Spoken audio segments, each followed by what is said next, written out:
Tahmina ID থেকে আপনি লিখেছেন, অনেকে বলে সকল ফরজের বড় ফরজ ইসলামী সংগঠন করা, ইসলামী সংগঠন না করলে জাহেলিয়াতের মৃত্যু হবে। এ বিষয়ে ইসলাম কি বলে, আপনার মতামত জানতে চাই। দেখুন, ইসলামিক কোনো কাজকে গোছানোভাবে করার জন্য সাংগঠনিক পদ্ধতিতে করার বিকল্প নেই। সেই হিসাবে সংগঠনের সাথে সংযুক্ত হওয়া ভালো কাজ।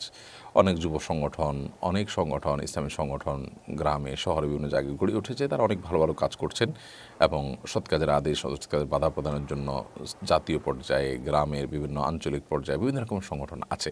এই সংগঠনগুলো যুক্ত হয়ে ইসলামের সেবা করার চেষ্টা করা, নিজেকে দ্বীনের মধ্যে ধরে রাখার চেষ্টা করা, সেটা অবশ্যই প্রশংসনীয় কাজ। কিন্তু এসব সংগঠনে যুক্ত হওয়া ফরজ, না হলে জাহেলিয়াতের মৃত্যু হবে, এটি একেবারেই মূর্খতাসুলভ কথা।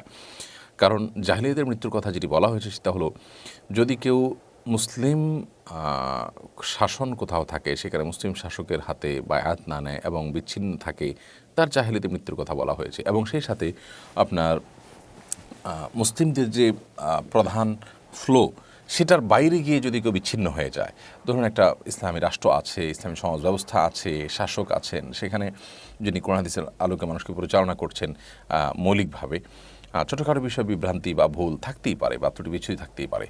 তো এরকম জায়গা থেকে যে কেউ যদি নিজেকে পৃথক করে ফেলে, কিংবা মুসলমানদের যে কমন প্ল্যাটফর্ম আছে, যে মৌলিক বিষয় মুসলমানদের সবগুলো ধারাই প্রায় কোরআন এবং সুন্নাহ অনুসারী, সাহাবীদের মহব্বতকারী অনুসারীদের সবগুলো ধারাই যেখানে একটা দিকে চলে গেছে, তার বিরুদ্ধাচরণকারী এবং তার বাইরে গিয়ে যারা নিজেকে আলাদা করে নেয়, তাদের সম্পর্কে ভৎসনা করা হয়েছে যে মান সাজা সুজা ফিন্নার, যারা পৃথক হয়ে যাবে তাদের থেকে তারা জাহান্নামে নিক্ষিপ্ত হবে। এর মানে এই নয় যে একটা সংগঠন আপনি করলেন বা পছন্দ করলেন, সেটার বাইরে গেলে জাহান্নামে যাবে। এই সংগঠন তো আল্লাহ তাআলার তরফ থেকে নির্ধারিত না, এরকম সংগঠন আরও অনেক আছে।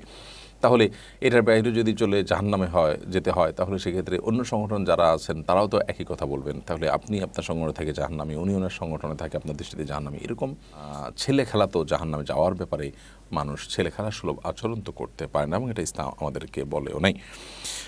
বিধায় এই ধরনের কথা আমরা বলার আগে খুবই চিন্তা করে, খুব ভেবে চিন্তার পরে বলবো ইনশা আল্লাহ তাআলা।